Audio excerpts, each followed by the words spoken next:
12 फरवरी से, तो 29 जुलाई को सुप्रीम कोर्ट में सुनवाई है। निशिकांत सिन्हा जी, जिन्होंने इसके पहले भी हमारे महाबोधि महाविहार मुक्ति आंदोलन में अपने समर्थन को जाहिर किया, आठ को भारतीय संविधान के सीने पर सजाकर हम भारत के लोगों को सम्राट अशोक के शासन और प्रशासन का पता बताया। निशिकांत सिन्हा जी का हक हुंकार रैली का जो आयोजन किया गया है, इस रैली में बड़ी संख्या में लोगों की उपस्थिति रही है। यहाँ बहुत भिक्षु जी हैं। आइए हम बात करते हैं कि इस रैली का 2025 के चुनाव में क्या असर पड़ेगा। पहले अपना परिचय दीजिएगा। मेरा नाम जो है भंते अमर बोधी है। मैं महाराष्ट्र नागपुर जिला का रहने वाला हूँ और बीते 20 वर्षों से यहाँ यूपी, बिहार, बंगाल, उड़ीसा इन क्षेत्रों में विशेष रूप से महाबोधि महाविहार मुक्ति आंदोलन को लेकर उसके प्रचार प्रसार में व्यस्त हूँ। इस समय कितने दिनों से आंदोलन चल रहा है? ये 12 फरवरी से फिर से ये नया आंदोलन शुरू हुआ है।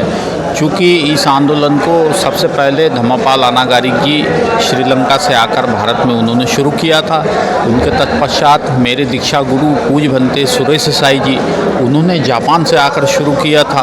तत्पश्चात जो है अभी हमारे कुछ नए युवा और पूज्य भंते जो है प्रज्ञाशील जी और हमारे सभी साथी लोगों ने मिलकर जब इस आंदोलन को शुरू किया 12 फरवरी से, तो 29 जुलाई को सुप्रीम कोर्ट में सुनवाई है और उस सुनवाई को लेकर हम सब भारत के लोग ये आशा रखते हैं कि महाबोधि महाविहार मुक्ति आंदोलन में हमारे साथ सामाजिक न्याय होगा।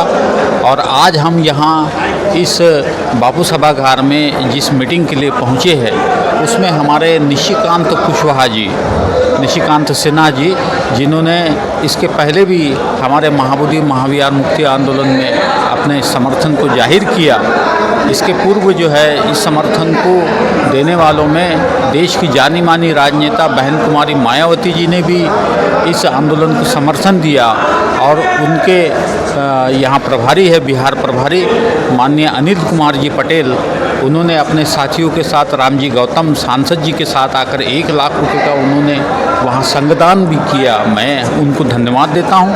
और जो भी हमारे महाबोधि महाविहार मुक्ति आंदोलन के समर्थन में जो भी साथी खड़े होंगे, उनको हम धन्यवाद देते हैं। माननीय निशिकांत कुशवाहा जी के लिए हम मंगल कामना करते हैं कि उन्होंने अपने आप को सम्राट अशोक वंश के मानने वाले समाज में एक राजनेता के रूप में, एक समाज के नए नेता के रूप में खड़े होने का जो साहस दिखाया है, हम उनके साहस को नमो बुद्धाय, जय भीम और नीला सलाम कहते हैं। और उम्मीद करते हैं कि आने वाले दिनों में सम्राट अशोक का जो शासन है, जिसके बारे में भारतीय संविधान निर्माता, हमारे भारतीय संविधान निर्माता परम पूज्य बोधिसत्व डॉक्टर बाबा साहेब भीमराव रामजीराव अम्बेडकर साहब, जिन्होंने अपने भारतीय संविधान निर्माण के दरमियान सम्राट अशोक की जो लाट थी, उस लाट को भारतीय संविधान के सीने पर सजाकर हम भारत के लोगों को सम्राट अशोक के शासन और प्रशासन का पता बताया।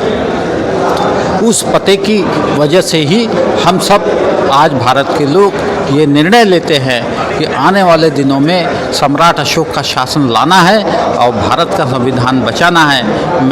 मेरे साथ में एक और बौद्ध भिक्षु हैं जिनका पूर्व नाम था अरुण मेहता जी, अब वो यहाँ बौद्ध भिक्षु के रूप में, शांति रक्षित के रूप में हैं, जो मेरे साथ महाबोधि महाविहार मुक्ति आंदोलन में सहयोगी भी है।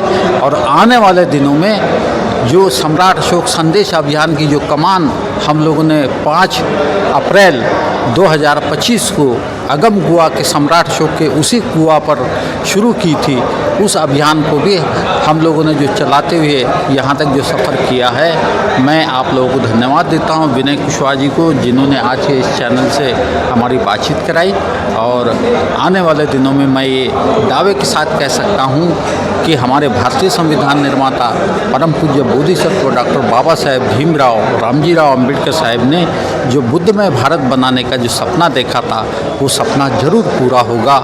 और सम्राट अशोक विजयादशमी जो आने वाले दिनों में अक्टूबर महीने में आएगी, उस सम्राट अशोक विजयादशमी पर हमारे सभी साथियों की ओर से एक नया कार्यक्रम भी सम्राट अशोक संदेश अभियान के तहत आएगा, ऐसी मैं अपेक्षा करता हूँ। गुरु जी